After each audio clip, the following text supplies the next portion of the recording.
This is a continuation of page 17 video. We were working on number one, and the way I showed you how to do number one was purely using second table.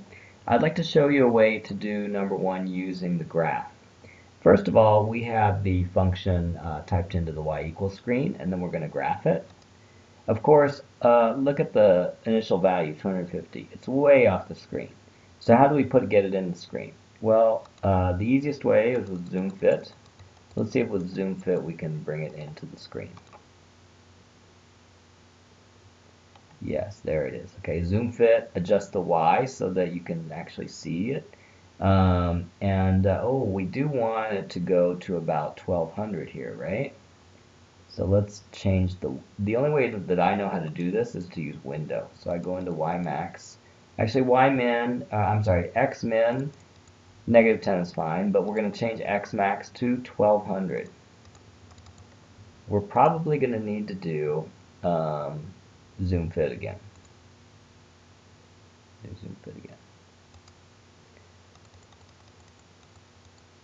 So basically you alternate between doing window, adjusting the X's, and then doing a zoom fit to adjust the Y's.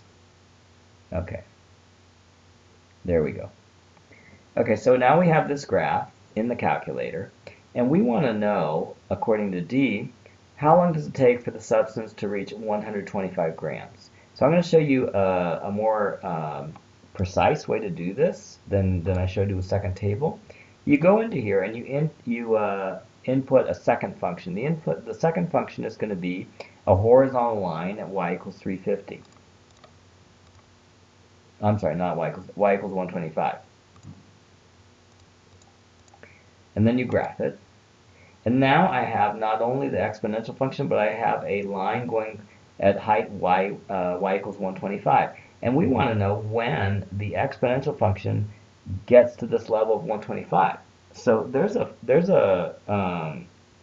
option that you can use on the calculator which finds this intersection point. If you found this intersection point, then that would be the answer. So let's do that. We're going to do second, calc, intersect, and then the first curve is the exponential function, yes. The second curve is y equals 125, yes. And then it asks for a guess. It doesn't matter where the guess is because there's only one intersection. There we go, the intersection is there. So the answer is going to be 346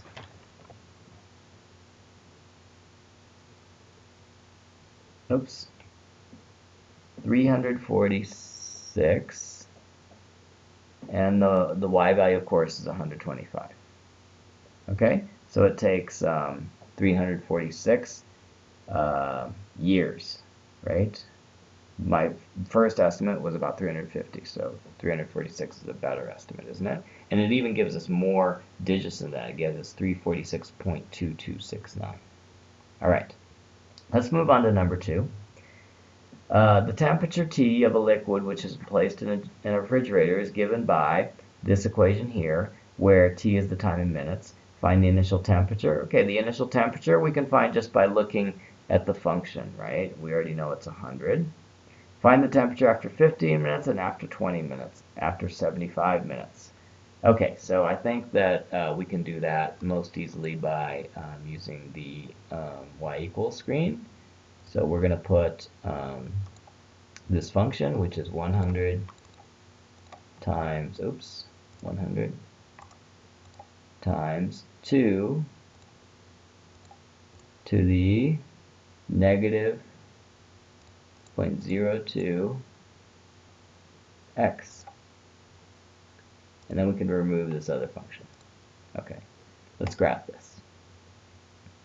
Okay, well, I'm just going to adjust the x-axis. The biggest number looks like we need is about 78, so we'll change the window. We're going to change the x max to about 80, and then we'll graph, and then we might need to do zoom fit, but I think that's fine, right? We don't even need to do zoom fit. Okay, now let's do a second table, and then we'll get some of these values. So for example, after 15 minutes, what's the temperature? 15 minutes, the temperature is going to be 81.225. So I would say 81.2. Okay, after 20 minutes, 75.8. And finally, after 78 minutes.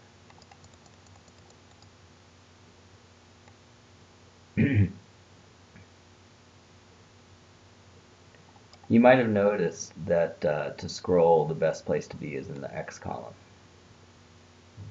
If you go in the Y1 column, you might have trouble scrolling up. 78. Okay, so the temperature is going to be 33.9. Okay. And then finally it says sketch the graph using A and B only. So looks like the initial temperature is going to be 100. So 1, 2, 3, 4, 5, 6, 7, 8. Let's say 1, 2, 3, 4, 5. We'll say that that's 100. And then we'll have 0 minutes and 20, 40, 60, 80. Okay, so our first data point is 0, 100. Our next data point is going to be 15, 80, which would be about here.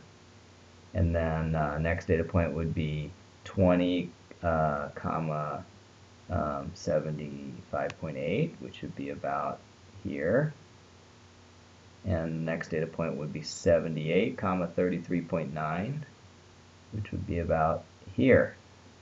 And then we're just going to draw a graph through that.